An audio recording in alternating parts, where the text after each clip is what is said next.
The stars twinkled quietly in the vast darkness of space as the Zrylaxian observation vessel glided through the outer edges of Sol system. The ship's sleek, crystalline structure reflected the distant sunlight, making it look like a moving star to anyone who might be watching.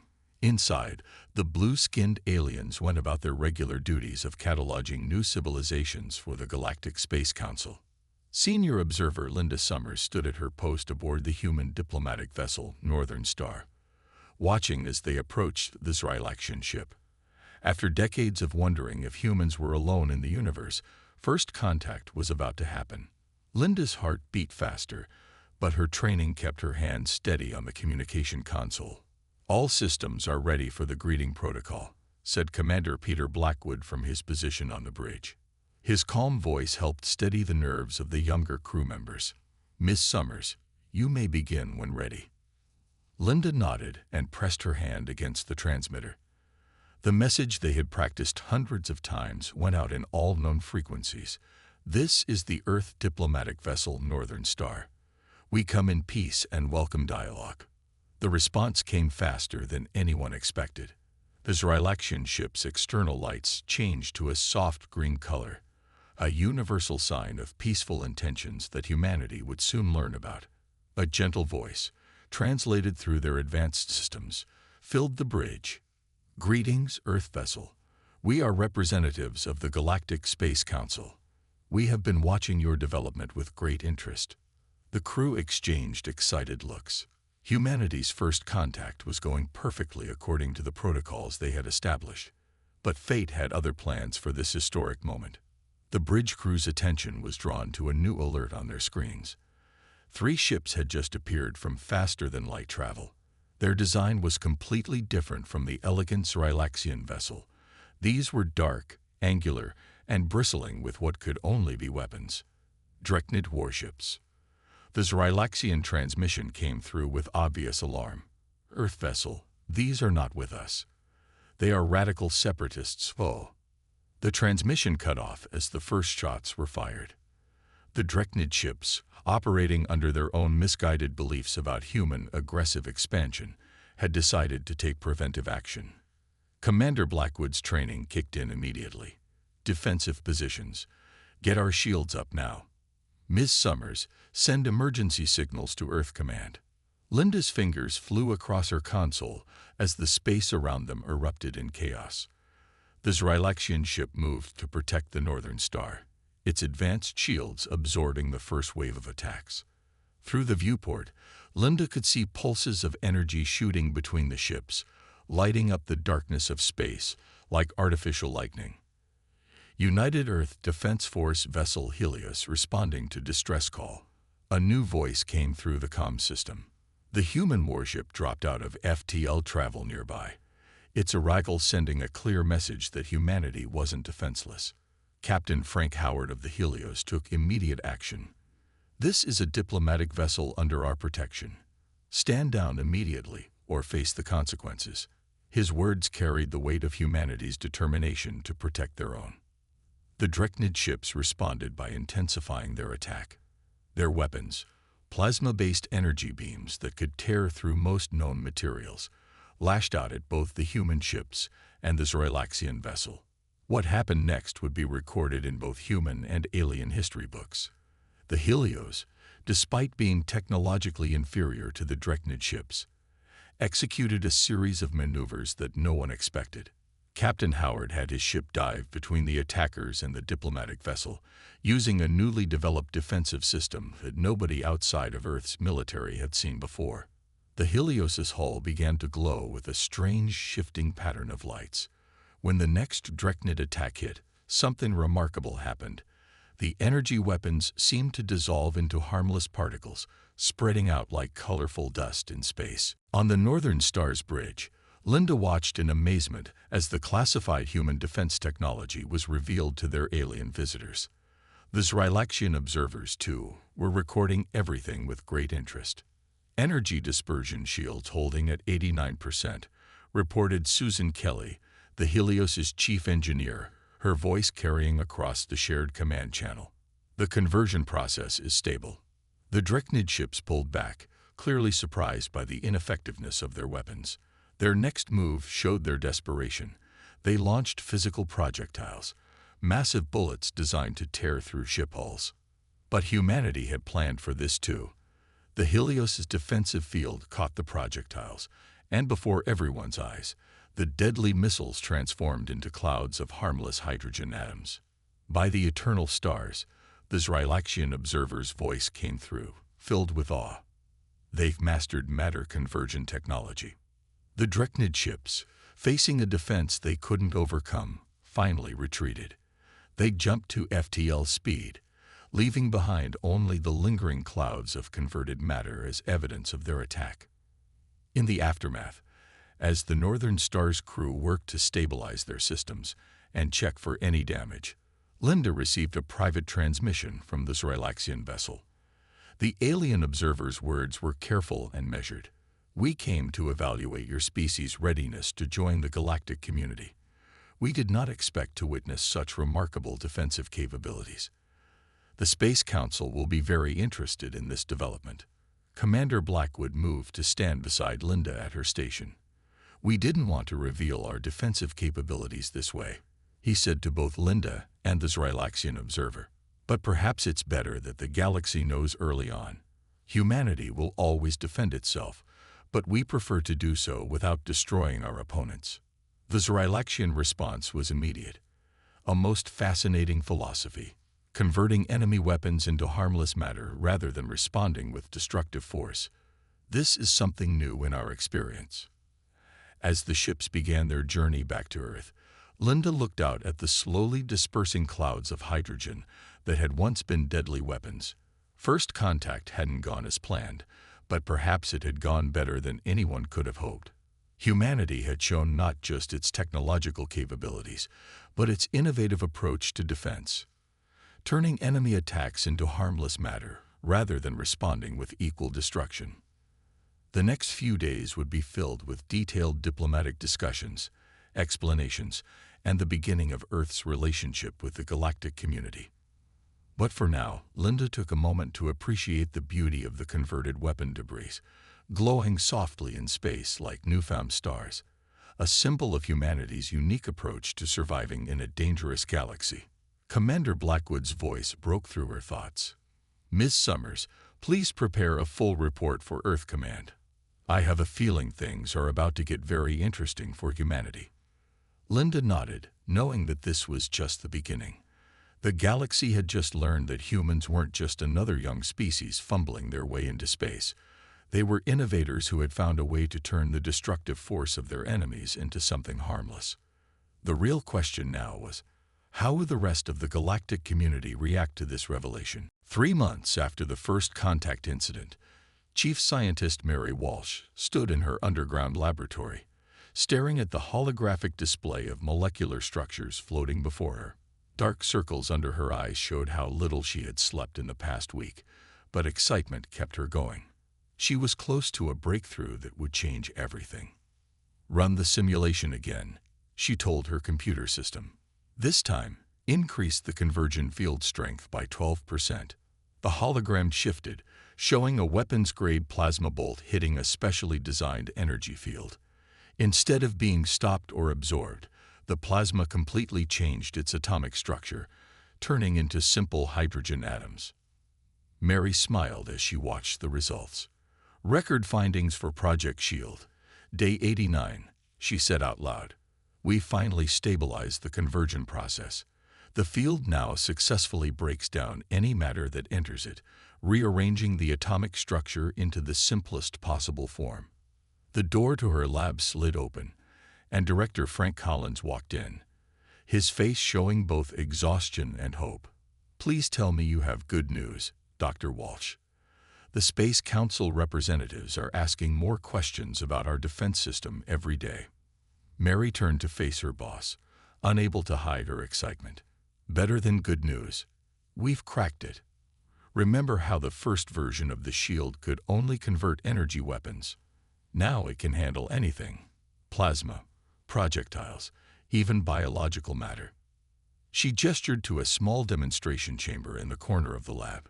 "Want to see?" Frank nodded, and Mary picked up a steel rod from her desk. She placed it in the chamber and activated the conversion field. The air inside the chamber shimmered slightly, and before their eyes, the steel rod seemed to dissolve into a fine, glittering mist. Hydrogen, Mary explained, pointing to her readings. The field breaks down the molecular bonds and restructures the atoms into the simplest stable form. No explosion, no damage, just peaceful transformation of matter. Frank stepped closer to the chamber, his eyes wide.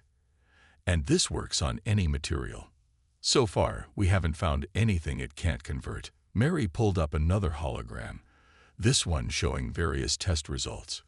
Energy weapons, solid projectiles, even experimental quantum phase torpedoes. The field converts them all. The implications weren't lost on either of them. Humanity now had a truly perfect defense system. Any weapon used against them would simply become harmless hydrogen gas. Dr. Amy Patterson's team in Nevada has already started working on scaling up the field, Mary continued. They think they can create a version large enough to protect entire cities. Frank sat down heavily in a nearby chair. The Dreknids won't expect this. Nobody would. We're not just stopping attacks. We're turning them into something harmless. This isn't just revolutionary. It's peaceful. A soft beep from Mary's computer interrupted them. A message flashed across the screen. Unknown energy signature detected in orbit. Mary quickly pulled up the satellite feed. High above Earth, nearly invisible to normal sensors, a Zrylaxian observation ship hung in space. They were being watched. They're curious about us, Frank said, looking at the readings. After that first contact incident, the entire galactic community must be wondering how we developed this technology. Mary turned back to her workstation. Should we be concerned about them watching? Frank shook his head. No. Let them watch. They'll see that we're not developing this as a weapon. We're creating the ultimate defense, one that doesn't harm anyone. The next few hours were busy with testing and documentation. Mary's team worked tirelessly, running simulation after simulation.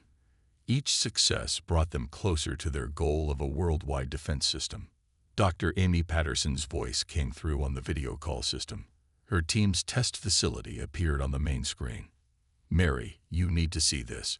We've managed to expand the conversion field to cover a 1-mile radius.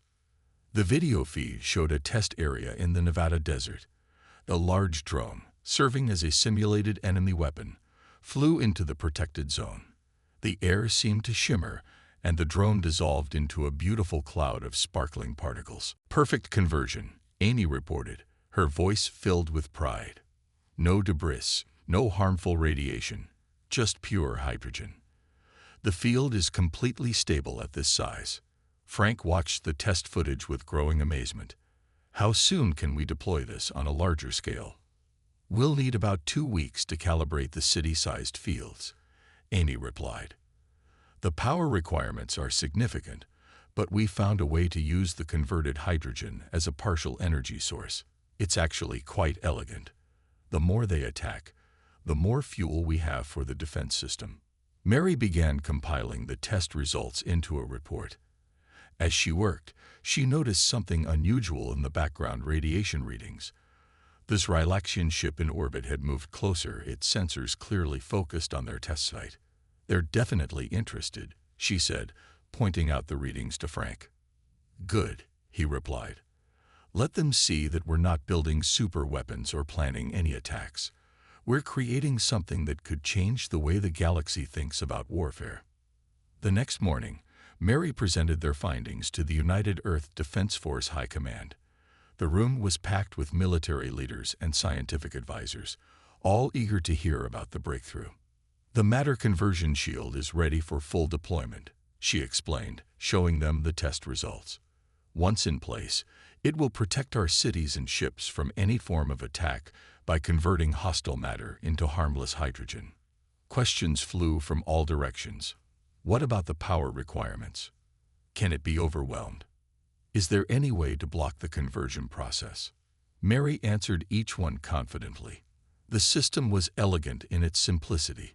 It didn't try to block or destroy incoming attacks. It simply transformed them into the most basic form of matter. There was no way to overwhelm it because each converted attack actually helped power the system. As the presentation ended, a message came through from the orbital monitoring station. The Zrylaxian ship had transmitted a single, short message before moving to a higher orbit. The Space Council acknowledges your peaceful intentions. Continue. Frank looked at Mary with a slight smile. They understand what we're doing. We're not creating better weapons or stronger attacks. We're making warfare itself obsolete. Back in her lab, Mary added one final note to her research log. Today marks a turning point. Humanity has created something unique in the galaxy, a defense system that doesn't destroy our enemies but simply transforms their attacks into something harmless. The stars themselves are watching us now, and they're beginning to understand that humans have found a different path. She looked out her window at the setting sun, knowing that somewhere up there, alien eyes were watching with growing interest. Humanity's response to threats wasn't to build bigger weapons or stronger armor, but to turn enemy attacks into stardust. It was elegant, peaceful, and completely unexpected. The real test would come soon enough. The Dreknids wouldn't stay away forever, and when they returned, they would find a very different Earth waiting for them. An Earth protected not by weapons of destruction, but by fields of transformation, ready to turn any attack into gentle clouds of cosmic hydrogen. Mary smiled as she shut down her lab for the night. Tomorrow they would begin installing the city shields. Soon, Earth would be ready for whatever the galaxy might throw at them. And they would face it not with violence, but with the power to turn destruction into peace. The warning came at dawn. Hundreds of Dreknid warships dropped out of faster-than-light travel at the edge of the solar system. Their dark shapes blocked out the stars, forming a threatening cloud that grew larger by the minute. Captain John Harper stood on the bridge of the Earth defense vessel Sentinel, watching the enemy fleets approach on his main screen. His ship was one of 50 that formed Earth's first line of defense, all equipped with the new matter conversion shields. They brought their entire attack fleet, said Lieutenant Susan Martinez, looking up from her sensor readings. I count over 300 ships, sir, all heavily armed. John nodded calmly. Send word to Earth Command. Tell them the Dreknids have arrived. He turned to face his crew, seeing determination in their eyes. Remember your training. We're not here to destroy them. We're here to show them a better way. High above Earth, the Zrylaxian observation vessel maintained its position, recording everything. The Space Council had voted not to interfere, curious to see how humans would handle this crisis. Their instruments carefully monitored both fleets. The Dreknid commander's message boomed across all channels. Surrender your matter conversion technology, or we will take it by force. You have 1 hour to comply. In her laboratory on Earth, Mary Walsh worked frantically with her team, making final adjustments to the planetary defense grid. Shield network at 92% coverage, she reported to Earth Command. Major cities are protected. We need another 20 minutes for full coverage. The Dreknids didn't give them 20 minutes. Their fleet surged forward, launching the first wave of attacks. Energy beams and plasma torpedoes streaked through space toward Earth's defenders. Conversion fields active, Susan announced from her station on the Sentinel. Here we go. The space between the fleets lit up with beautiful colors as the human ship's defense fields activated. Every Dreknid weapon that entered the fields transformed into sparkling clouds of hydrogen. It looked like thousands of new stars being born. They don't understand what they're seeing, John said, watching the enemy's confusion. They think their weapons are being destroyed, but we're actually giving them a light show. The Dreknids launched their second wave, this time using physical projectiles. Thousands of missiles streaked toward Earth's fleet. The results were the same. Each missile hit the conversion fields and transformed into harmless clouds of hydrogen. Lieutenant Martinez made an exciting discovery during the battle. Captain, the conversion field's range increases each time it transforms enemy weapons. The hydrogen is actually powering the fields, making them stronger. On Earth, Mary's team noticed the same thing. The planetary shield network grew stronger with each attack it converted. The Dreknids were literally making Earth's defenses better by attacking them. The Dreknid commander's voice came through again, this time showing signs of stress. What kind of trickery is this? Fight back. Where are your weapons? John opened a channel to respond. We don't need weapons. We found a better way. Each attack you launch makes us stronger, but we're not using that strength to hurt you. We're showing you that there's an alternative to destruction. The battle continued for hours. The Dreknids tried everything. Energy weapons, physical projectiles, even experimental quantum torpedoes. Nothing worked. Each attack dissolved into beautiful clouds of hydrogen, adding to Earth's defensive capabilities. In her lab, Mary watched the satellite feeds with growing excitement. The conversion process is stable across all shields, she reported. Cities are safe. Our ships are protected. And look at the energy readings we're getting from all that converted hydrogen. The Zrylaxian observers sent their first transmission since the battle began. The Space Council notes that humanity has achieved something unprecedented. You have created a defense that requires no offensive action. Some Dreknid ships began to retreat, their captains realizing the futility of their attacks. Others pressed forward, refusing to accept that their weapons were useless. Susan Martinez made another breakthrough during the battle. She noticed that the conversion fields could be tuned to different frequencies, allowing them to be more efficient against specific types of weapons. She quickly shared this discovery with the fleet. Adjust your conversion fields to match the incoming weapon types, John ordered his fleet. Make the transformation as efficient as possible. The result was spectacular. The next wave of Dreknid attacks transformed into perfectly uniform clouds of hydrogen, creating patterns in space that looked like giant snowflakes made of starlight. On their observation vessel, the Zrylaxians recorded everything. Their reports to the Space Council were filled with amazement at humanity's approach. Instead of meeting violence with violence, humans had found a way to turn attacks into art. The battle reached its turning point when the Dreknid flagship moved to the front of their fleet. It was massive, easily twice the size of any other ship. Its weapon systems powered up, preparing to launch everything at once.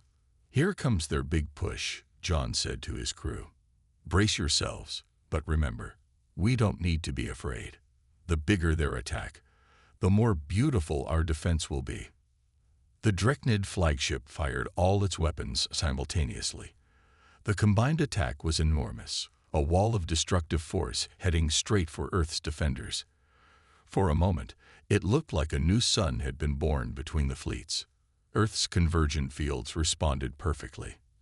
The massive attack hit the defensive network and transformed into the largest hydrogen cloud ever seen in human space.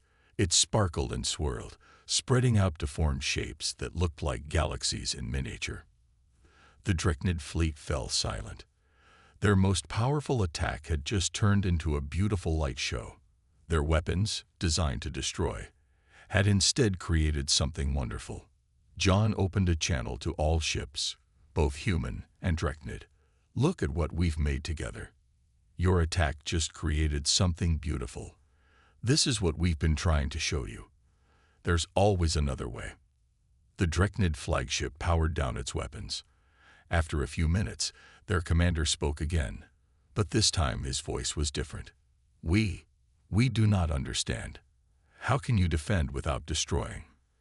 Because destruction isn't the only option, John replied. We chose to find a way to protect ourselves without harming others. Your weapons don't hurt us, but we also don't hurt you. Maybe that's something worth thinking about. The Dreknid fleet began to withdraw, their ships turning away one by one. They had come expecting a traditional battle, but had found something they couldn't fight. A defense that turned violence into beauty. As the enemy fleet retreated, Susan Martinez looked at her captain with a smile. Should we tell them that we just used their attacks to power our cities for the next month? John laughed.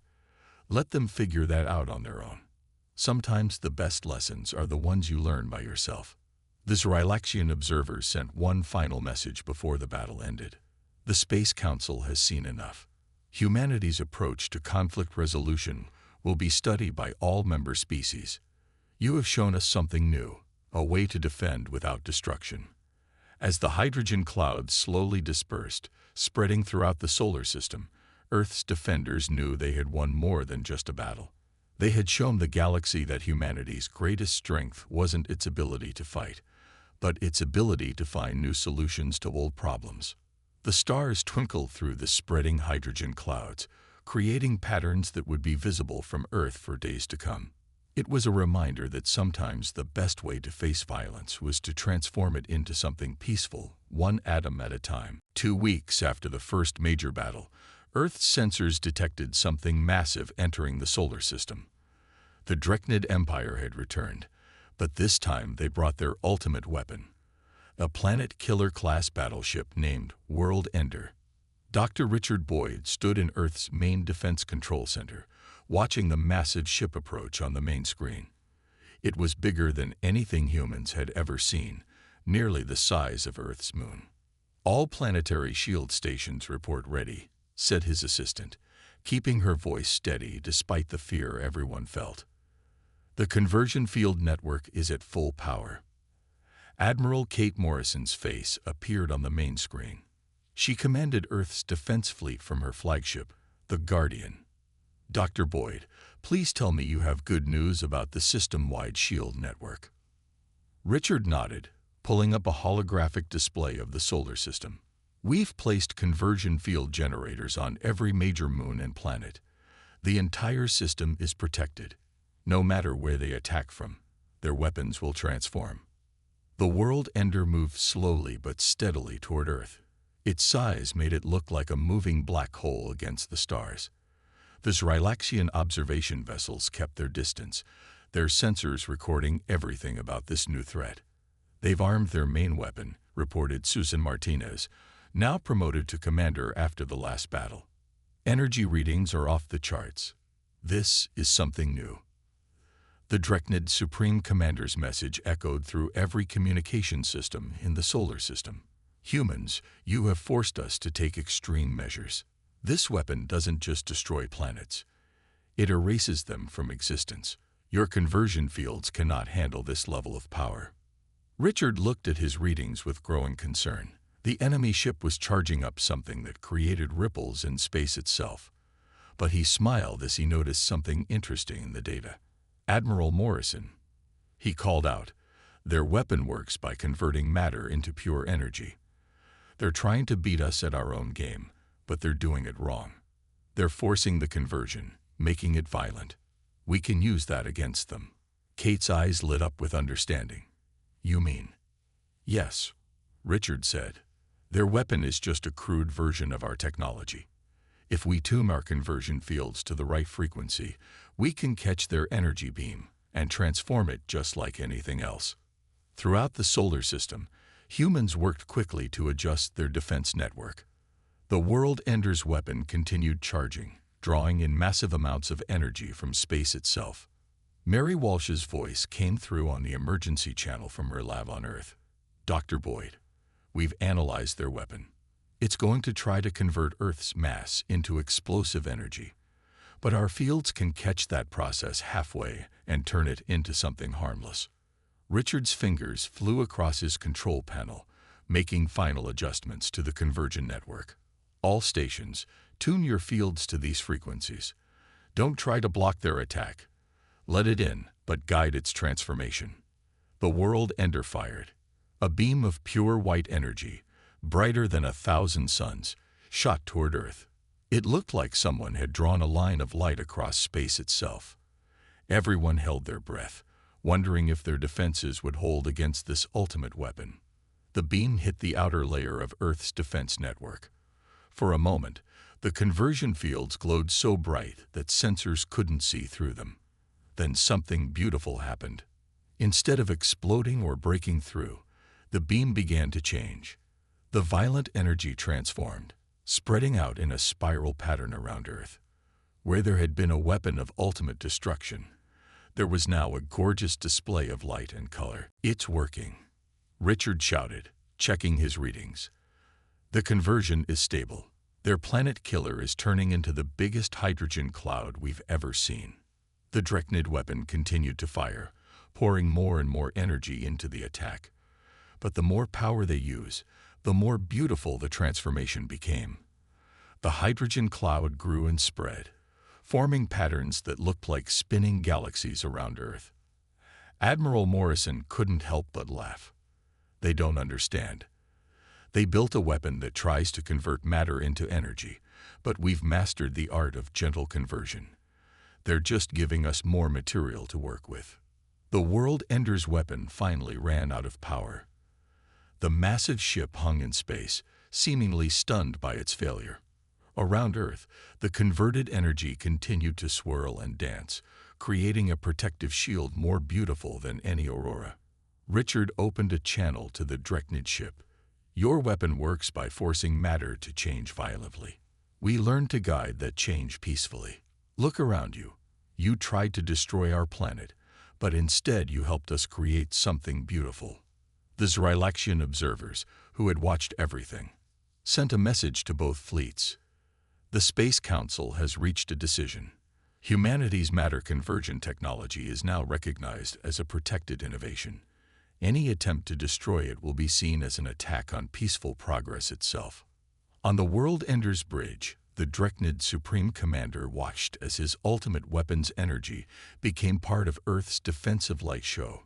Years of development and resources transformed into a peaceful display of colors and patterns. Susan Martinez's voice came through with exciting news.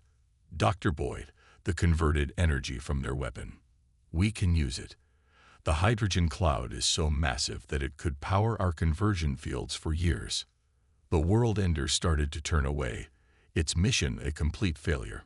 But before it left, Richard sent them one final message. We'll use the energy from your weapon to power our defenses, but we'll also use it to create and protect. That's the difference between us. You try to force the universe to change, while we work with it. As the massive ship retreated, Earth's scientists began collecting the enormous hydrogen cloud, storing its energy for peaceful use. The conversion had been so perfect that there wasn't a single trace of harmful radiation or destructive force left. Admiral Morrison gathered her fleet around Earth, their ships moving through the beautiful clouds of transformed energy. Send word to all colonies and outposts, she ordered. The threat is over. Earth is safe. The Zrylaxian ships moved closer, their sensors still recording everything. The message they sent to the Space Council would be remembered for generations. Humanity has not just survived an attack by a planet-killer weapon. They have transformed it into art and energy for creation. This changes everything we thought we knew about defense technology. Richard stood at his control panel, watching the swirling clouds of converted energy around Earth. The attack that was meant to destroy their planet had instead given them enough power to run their defense systems for years to come. It was the ultimate proof that their peaceful approach to defense was the right choice. Sometimes, he said to his team, the best way to beat a weapon isn't to build a bigger one. It's to turn it into something that helps everyone. He looked at the readings from the hydrogen cloud, already thinking of ways to use this gift of energy to improve life throughout the solar system.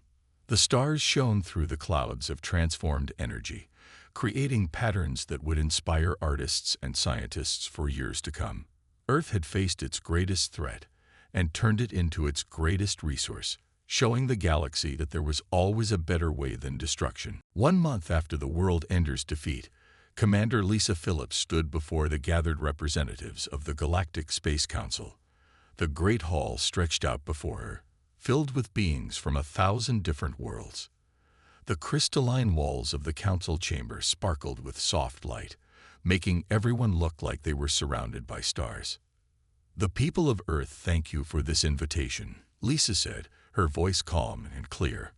She wore her formal United Earth Defense Force uniform, its blue and silver colors standing out among the exotic clothing of the alien representatives.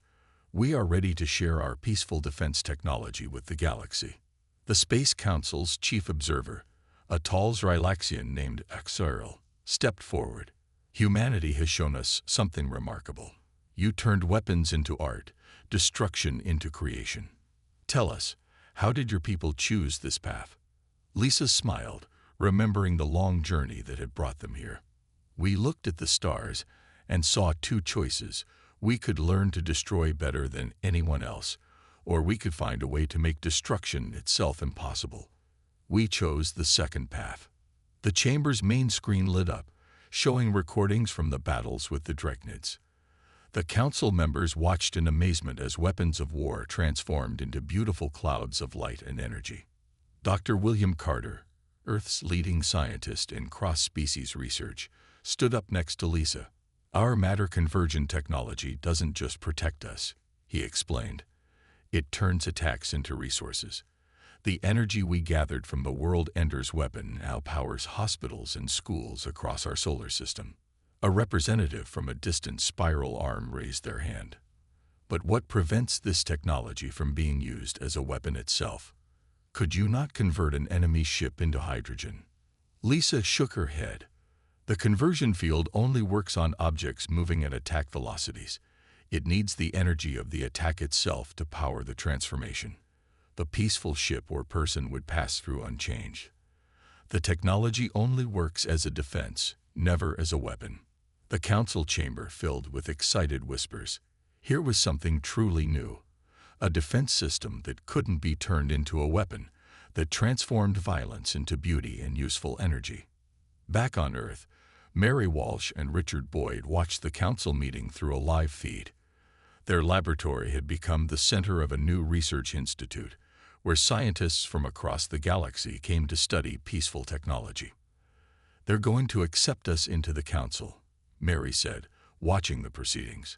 But more importantly, they understand what we were trying to do. Richard nodded, looking at the latest test results from their improved convergent fields. The Dreadnoughts are sending scientists too. They want to learn how to transform their weapon technology into something peaceful. The Space Council's debate continued for hours. Representatives from every major civilization spoke about what humanity's innovation could mean for the galaxy. Some were excited, others cautious, but all were interested. Finally, Axuril raised his hands for silence. The Council has reached a decision. Earth will be granted full membership with special status as innovators of peaceful defense technology. Furthermore, we propose the establishment of the Human Alien Research Institute for Peaceful Technology. Lisa and William shared a pleased look. This was even better than they had hoped for. The institute would allow humans and aliens to work together, finding new ways to turn the energy of violence into resources for peace. Susan Martinez, now head of Earth's Defense Training Program, sent an exciting update to the council meeting. The first group of alien students has completed their training in convergent field technology, she reported. They're already developing new applications we never thought of. The council chamber's screen showed scenes from Earth's Defense Academy. Beings from across the galaxy learned how to maintain and control convergent fields, their different bodies and minds bringing new perspectives to the technology. There's something else you should see, Lisa told the council. She gestured, and the screens changed to show Earth's solar system. The hydrogen clouds from the converted weapons had been shaped into patterns that served as navigation beacons for ships. What had once been meant for destruction now helped guide travelers safely through space. We're not just defending ourselves anymore, she explained. We're turning the remnants of violence into tools for exploration and discovery. One of the younger council members, a being made of shifting colors, spoke up. My people have always believed that true strength lies in transformation, not destruction. Humanity has proven this on a scale we never imagined possible. Dr. Carter took the opportunity to share their latest breakthrough. We found a way to use the conversion fields to clean up space debris and transform old weapons into useful materials. The galaxy's battlefields can become gardens. The Council's final declaration was unanimous. Earth would not only join the galactic community, but would lead a new era of peaceful technological development. The Human Alien Research Institute would have branches on 100 worlds, studying ways to transform dangerous things into helpful ones. As the council meeting ended, Lisa received an unexpected message. The Dreknid Empire, once their enemies, requested permission to be the first to host a branch of the Institute. They had learned from their defeat that the strongest defense didn't require any destruction at all. Back in her lab, Mary looked out at the sunset through the swirling patterns of converted energy that still danced in Earth's atmosphere. "We did more than just protect ourselves," she said to Richard. "We showed the galaxy that there's always another way." Richard smiled, watching a group of alien scientists excitedly studying the conversion field generators. "And we're just getting started. Imagine what we'll discover when we combine our ideas with theirs." The stars began to appear in the darkening sky, shining through the peaceful clouds that had once been weapons. Ships from across the galaxy moved safely through the transformed energy, their crews marveling at how humans had turned the remnants of war into beacons of hope. Commander Lisa Phillips made one final statement to the Space Council before the meeting ended. "We look forward to working with all of you. Together, we can build a galaxy where weapons become wonders, where destruction transforms into creation, and where the energy of violence powers the engines of peace." As night fell on Earth, the converted energy clouds glowed softly, creating patterns that reminded everyone of an important truth. Sometimes the best way to win wasn't to fight harder, but to transform the fight itself into something beautiful and useful. The galaxy had changed. The humans who had seemed so young and vulnerable had shown everyone a new path. Their technology didn't just protect them from harm. It turned harm itself into help, violence into beauty, and enemies into friends. And somewhere in deep space, a Dreknid scientist looked at the peaceful glow of a conversion field and wondered why they had ever thought that destruction was the only way to show strength. The humans had taught them. And now the whole galaxy, that true power lay not in breaking things apart, but in transforming them into something better.